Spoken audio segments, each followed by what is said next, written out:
నమస్తే, నేను మీ యమున. ఇప్పుడు నాకు ఫలానా ఉపాసన లేకపోతే ఫలానా గురువు ఫలానా దేవత నాకు ఇష్టం అనుకోండి, నాకు అదే వస్తుంది. బంకించంద్ర చటర్జీ కూడా ఆమె ఆరాధన చేసిన దుర్గని ప్రస్తావించాడు అంతే. అక్కడ దుర్గా డజంట్ మీన్ ఏదో ఒక ఒక మతానికి అట్లా కాదు.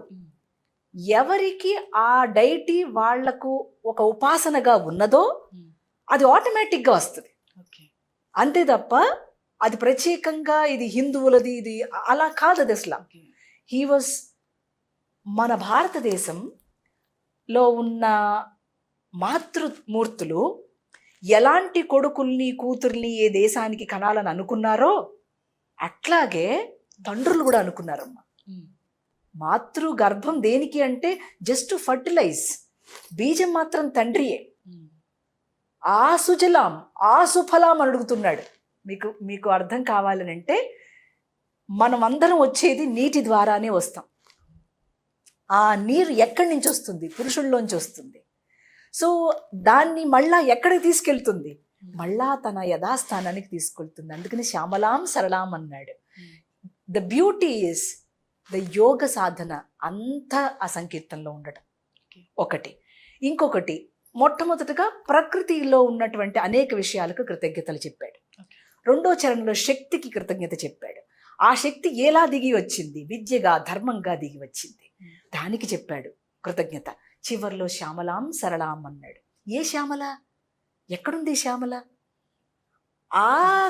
ఆ లయించే తత్వం అన్నమాట.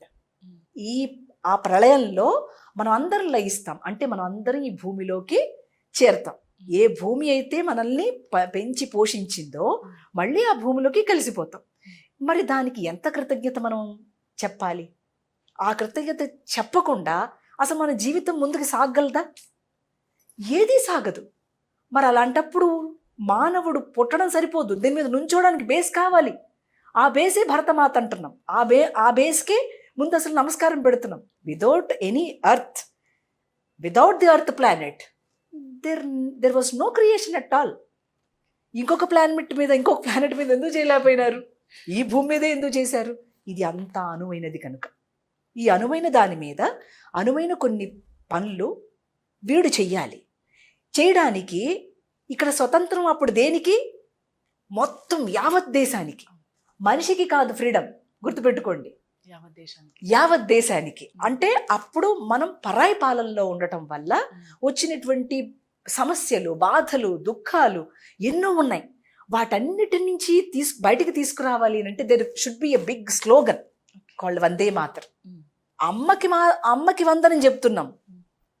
అక్కడ ఇండియా బాగుండాలా, భారత అట్లా అంటలే, వందే మాతరం అన్నాం అంతే. ఇది సనాతన ధర్మం. ఎవరికి వందనం? భూమికి వందనం.